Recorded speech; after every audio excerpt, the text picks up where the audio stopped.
Social media पे देखा होगा, एहसन इकबाल मैकडॉनल्ड खाने गया था।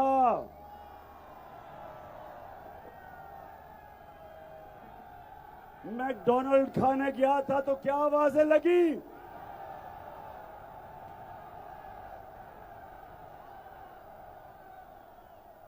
कहता है कि इमरान खान ने लोगों को ये बदतमीजी सिखा दी है।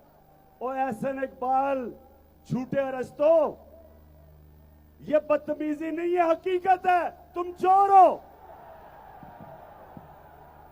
तुम्हारा जो जिसके कदमों में आप गिरते हो, क्योंकि शाही खानदान है शरीफों का, आप सब उनके दरबारी हो।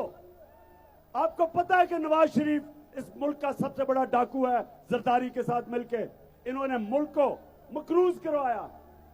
और आपको शर्म नहीं आती कि आप इनके जूते पॉलिश करते हो इन चोरों के, और फिर कहते हो कि इमरान खान ने सिखा दिया जी बदतमीजी करना। ये हकीकत है। 1100 अरब रुपया आपने आते साथ ही इस कौम का हजम किया है। आपने डाका मारा 1100 अरब रुपए का।